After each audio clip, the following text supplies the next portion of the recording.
E já de volta, obrigado pelo seu carinho, é bom demais ter você conosco, seja sempre bem-vindo. Você que está chegando agora, este é o Vida e Saúde. E o assunto de hoje, gente, não poderia ser diferente, tireoide, né? Hipertireoidismo, hipotireoidismo, essa glândula fundamental que nós temos responsável pelo equilíbrio do nosso corpo inteiro. Tão pequenininha, se encontra aqui no pescoço, né? Mas tem essa função maravilhosa. Deus é maravilhoso, né, gente? E para falar sobre tudo isso, o nosso amigo doutor Danilo Vilagelin, médico endocrinologista, que está aqui brilhantemente falando sobre esse tema.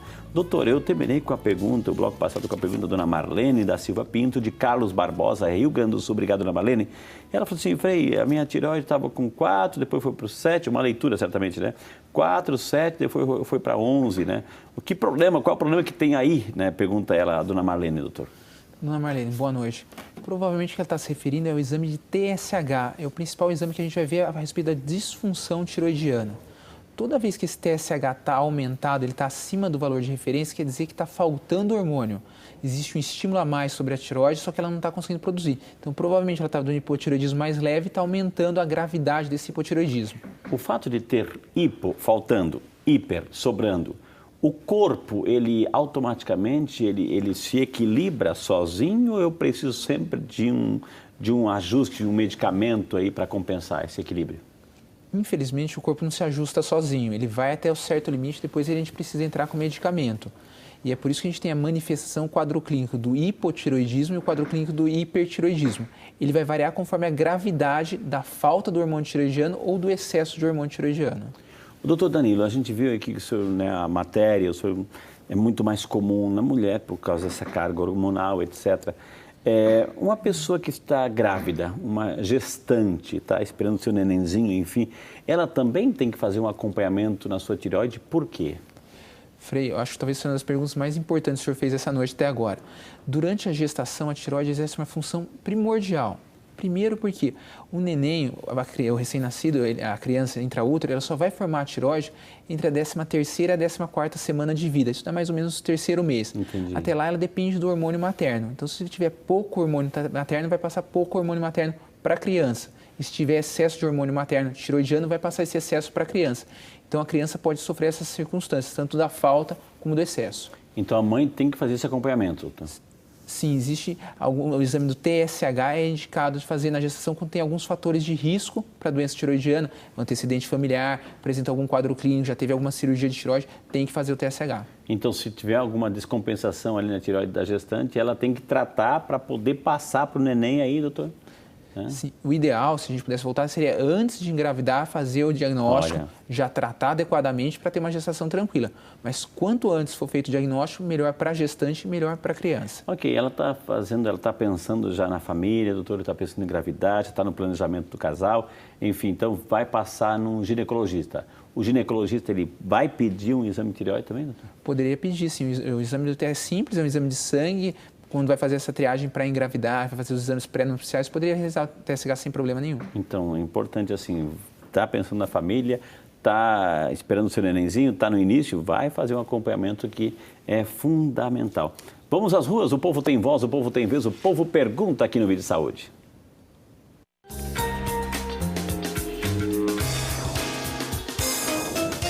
De que forma a alimentação influencia no funcionamento da tireoide? Doutor, o senhor já falou assim da alimentação, já deu uma resposta assim, mas eu queria complementar essa pergunta que foi muito interessante. Por exemplo, né, a gente vive numa situação, doutor, onde o fast food, né, essas comidas rápidas, tem aí muitos embutidos, muitos enlatados, industrializados. Isso também influencia, doutor, o consumo excessivo disso? Tem alguma substância lá que pode alterar o funcionamento da tireoide? Elas não vão alterar de uma maneira direta. O que acontece?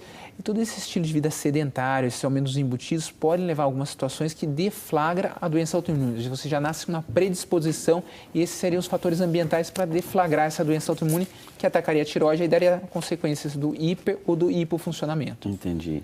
A Linete é José de Mello, de Estância, lá no Sergipe, acompanhando o programa. Graças a Deus. Obrigado pelo carinho, viu? Como é bom a gente saber poder contar com você, com a sua participação, viu? O Vídeo Saúde, ele quer fazer essa prestação de serviço, viu, gente? Quando a gente traz grandes profissionais aqui, como o Dr. Danilo, nós queremos que você tenha as informações necessárias. Então, eu agradeço de coração quando você participa, quando você interage conosco. A gente quer cumprir esta missão, essa missão que Deus nos confiou, viu? Então, a Linete José de Mello, distância no Sergipe, ela tem nódulo na tireoide e quer saber se a alteração da pressão e dores nas pernas tem a ver com a tireoide. Ela está com, assim, pressão, talvez hipertensão, ela tem dores nas pernas e tem a ver com a tireoide, doutor, já que essa glândula que regula é o prumo da vida aí, doutor, né? A Linete. Boa noite, Linete. Assim, o que a gente precisa diferenciar é que existem dois problemas principais em relação à tireoide. O primeiro problema é em relação ao funcionamento da tireoide, o excesso de hormônio tiroidiano, o hipertiroidismo, e a falta de hormônio tiroidiano, o hipotiroidismo. E do outro lado, a gente tem os problemas que levam à morfologia, o crescimento de nódulos, o aparecimento do câncer de tireoide. Eles são problemas distintos, eles podem vir juntos, mas na maioria das vezes estão distintos. Uma coisa não acarreta a outra, não está ligada à outra. Doutora, aqui a nossa amiga Silvana Gasparon, de Campinas. Obrigado, Ana Silvana, Deus abençoe a senhora. Ela tem 54 anos e está na menopausa, né? Já está na menopausa. Ela fez um check-up anual, está tudo perfeito, faz caminhada e não está perdendo peso. É necessário fazer o ultrassom da tireoide? Pergunta a nossa amiga Silvana, já que ela está na menopausa, doutor. Boa noite, dona Silvana. Então, a gente vai fazer o ultrassom de tireoide quando a gente tem algum problema na morfologia. O médico, o ginecologista, o clínico, o endócrino, palpou a tireoide e viu algum nódulo, alguma coisa que não deveria estar lá. Aí, nesse caso, a gente indica fazer o ultrassom. Para fazer a função tiroidiana, a gente vê pelo exame de sangue, pelo exame TSH. A nossa amiga Selma Rodrigues, de Campinas, obrigado, dona Selma, Deus abençoe a senhora. Ela teve câncer de mama há 9 anos, doutor. O exame de THS, é isso? TSH. TSH deu 31,27. Será que eu tenho hipertireoidismo ou hipotireoidismo? Isso tem a relação ao câncer que tive? Pergunta a nossa amiga Selma, que colocou esse resultado de 31,27, daí, doutor. Tá, vamos começar pelo final. O câncer de mama não tem relação com a tireoide, são coisas distintas. Mas é importante esclarecer, o TSH é o exame que vai ver como está o funcionamento da glândula. Toda vez que esse TSH aumentar, o significado para nós é que está faltando o hormônio tiroidiano, então isso significa hipotiroidismo. Quando esse TSH diminuir, vir um valor pequenininho dele, abaixo do limite de referência, significa que tem muito hormônio tiroidiano, o hipertiroidismo. Doutora, a nossa amiga Ana Martins Andrade, de Além Paraíba, Minas Gerais. Obrigado, dona Ana Martins. Deus abençoe a senhora, meu linda. Ela tem um nódulo na tireoide, emagreceu bastante, ela perdeu o apetite, toma medicamentos que a médica receitou, Legord, é isso, né? 20 mg. Gostaria de saber se é normal esses sintomas? Pergunta a nossa amiga Ana Martins, doutor. A presença de nódulo tiroidiano não é normal, então sempre requer investigação. A gente sabe que a maioria dos nódulos são nódulos benignos, não associados ao câncer, mas a gente tem que investigar do mesmo modo. A nossa amiga Eli Maria Lopes, de Gaspar, Santa Catarina, praticamente todos os estados participando, graças a Deus, viu? Quem tem hipertireoidismo pode consumir iodo para controlar? Quem tem hipertireoidismo tem algum risco para engravidar? Pergunta a nossa amiga Eli Maria Lopes, de Gaspar, Santa Catarina, doutor. Boa noite, dona Eli. Então, o que a gente está falando do iodo? O iodo não deve ser tomado nem em excesso, nem deve se tirar o iodo da alimentação. A gente tem que ter uma ingesta adequada. Se a gente tem excesso de iodo, isso pode deflagrar o hipertireoidismo ou piorar o hipertireoidismo. Então, a presença do hipertireoidismo não é uma contraindicação para o uso do iodo, mas não pode usar de uma maneira abusiva. Isso pode piorar o quadro do hipertireoidismo. A nossa amiga, acho que está usando o e-mail do Alexandre Alves aqui, de Teresina, no Piauí. Obrigado, então. Ela está perguntando aqui, gostaria de saber se o pós e o contra de uma pessoa ficar grávida com problema de tireoide, ou seja, a pessoa tem problema de tireoide, ou seja, está lá. É melhor tratar antes de engravidar? Mais ou menos é a pergunta aqui, doutor. Ótima pergunta também. Então, não tem problema nenhum, ter problema de tireoide não vai contraindicar a gestação. O que a gente precisa é estar com o funcionamento da tireoide controlado para quando tiver concepção não ter nenhuma repercussão materna, nenhuma repercussão fetal. A nossa amiga Ana Raquel Martins Limeira, São Paulo. Obrigado, dona Ana. Deus abençoe a senhora. Ela voltou na pergunta aqui, mas a gente, com carinho, responde, viu, dona Ana? Ela quer saber se tem algum alimento que melhore o tratamento do hipertireoidismo, doutor. Ótima pergunta também. Existem alguns estudos, principalmente foram realizados na Europa, mostrando que o selênio talvez ajudasse a melhorar a função tiroidiana, ajudasse a recuperar o hipertireoidismo. Mas ainda não são estudos tão contundentes, assim, a gente precisa de uma evidência maior para poder indicar isso de uma maneira mais rotineira. A nossa amiga Laurinda Henning, de Agrolândia, Santa Catarina, acho que ela rezou um terço comigo, viu, dona Laurinda, que Deus abençoe. Ela quer saber por que a tireoide dela não regula com remédio, pois ela fica subindo e diminuindo mesmo tomando remédio. Existe essa oscilação, doutor, aí? Nossa amiga Laurinda Henning, de Agrolândia, Santa Catarina, quer saber. Tudo bem, então, boa noite, dona Laurinda. Sim, existem alguns pacientes que são um pouco mais difíceis de controlar, mas todos os pacientes, eventualmente, têm que controlar a função tiroidiana. A gente pode usar uma dose mais sensível, uma dose menor, mas tem que controlar a dose do hormônio tiroidiano. A nossa amiga Maria José Neves Monteiro, de Boa Esperança, Minas Gerais. Obrigado, dona Maria José, que Deus abençoe a senhora. Uma criança, doutora, assim, com problema na tireoide, vai mudar o ritmo da vida dela para sempre? Pergunta nossa amiga Maria José. Frei, olha que pergunta interessante. A gente sabe que a principal causa de retardo mental reversível é o hipotireoidismo congênito.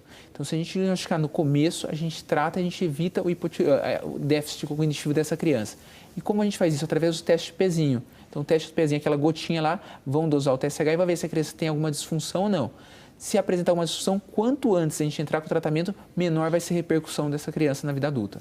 Olha, por isso que é interessante assim, o teste do pezinho, por isso o acompanhamento também da criança, não é só esperar da meia-idade para cima, assim, de acompanhamento desde a fase infantil. Por isso que é importante aí o papel do pediatra, né, doutor? Com certeza, a gente tem que ver. O teste de pezinho é obrigado por lei fazer, a gente tem que fazer em todas as crianças nascem, mais ou menos com 48 horas, e depois tem que ser checado na consulta com o pediatra. Que maravilha, viu, gente? A nossa amiga Emília Joana Alves, de São Paulo, capital. Obrigado, dona Emília. Deus abençoe a senhora, minha querida. Eu gostaria de saber se o distúrbio na tireoide afeta no cansaço nas pernas e pelo corpo inteiro, doutor. Nossa amiga Emília, a resposta é sim, né? Desde que... Sim, Emília, o problema é o seguinte, os sintomas da tireoide não são específicos da tireoide. Existem outras doenças, outras situações que dão dor na perna, não é só a tireoide. Então, a gente tem que investigar para poder falar se é causa da tireoide ou não. Com esse casalzinho maravilhoso lá em São José dos Campos, o Marco Antônio Maia, o popular Toco, e a Barilda acompanhando o programa. Um beijo para vocês, Deus abençoe, viu? E o nosso amigo Marco Antônio Maia, o popular Toco, pergunta: gostaria de saber se praticar esportes ajuda ou não no tratamento da tireoide. É o nosso amigo Marco Antônio, doutor. Marco Antônio, fazer esporte não vai ajudar especificamente a tireoide, mas vai te ajudar em outras repercussões. Então pode fazer esporte, não tem problema nenhum. Eu posso dizer assim, complementar, você está precisando, viu, Toco? Que Deus abençoe, viu? Antônia Martinez Munhoz, de Campinas, São Paulo, ela quer saber se o T4 e o TSH, qual a taxa de normalidade? Pergunta nossa amiga Antônia. Vai depender também, doutor. Exatamente. Depende do laboratório. Cada laboratório tem um range, tem uma variação que é o limite da normalidade. Tá, mas vai depender mais de cada laboratório, doutor. O que é a regulagem do laboratório? Mas se eu faço numa cidade tem um laboratório, outra cidade tem um laboratório, aí são patamares, valores diferentes. Aí eu fico na dúvida. Geralmente não, eles são muito próximos que tem, mas cada laboratório, cada kit de laboratório tem uma determinada variação da normalidade que eles fazem. Daí tem que pegar indivíduos normais para ver qual que é o normal daquele ensaio. Vamos lá para Indaiatuba, São Paulo, a nossa amiga Alice Vieira Ribeiro, né? Ela pergunta: já tive hipotireoidismo, portanto a falta de iodo, tomei a espirulina, doutor, do Rio, é isso, né? E depois fiz exame e estava tudo normal. Quero saber de quanto em quanto tempo tenho que fazer o exame, né? Não entendi a espirulina, doutor. Isso é assunto para o doutor Danilo. O que a gente preconiza? Quem tem algum problema na tireoide, a gente tem que fazer o exame pelo menos a cada 2 meses até controlar a função tiroidiana. Depois a gente pode espaçar, depois a cada 6 meses, depois anualmente. A Maria José Dias Medeiros, de Bocaiúva, Minas Gerais, ela gosta... Obrigado, Ana Maria José, Deus abençoe a senhora, viu? Ela gostaria de saber se a mulher que tem problema na tireoide, que tem o sonho de ser mãe, a gravidez é de risco, pergunta a nossa amiga Maria José, doutor. Maria José, ter problema na tireoide não é uma gravidez de risco. A gente tem que controlar o hormônio tireoidiano, isso é fácil de fazer, tem que procurar o ginecologista ou o endocrinologista para controlar durante toda a gestação. Controlando não tem problema nenhum, não vai levar risco nenhum para a gestante e para o neném. E a nossa amiga Jacira Dourado de Primavera, São Paulo. Obrigado, dona Jacira. Aqui é interessante aqui. Tenho problema de tireoide, mas sou alérgica. Aí vem a alergia a iodo, doutor.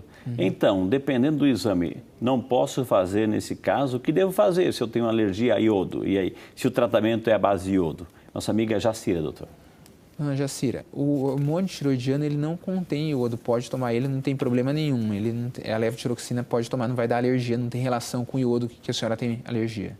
Agora, se é uma reposição, interessante a pergunta, hipotireoidismo é a falta de iodo. De hormônio tiroidiano. Do hormônio tiroidiano, não de iodo principalmente, especificamente. Não, é a falta do hormônio tiroidiano e para a composição, para a síntese do hormônio tiroidiano, a gente precisa do iodo. Então quando o tratamento não é questão de colocar mais ou menos iodo, não é o hormônio tiroidiano.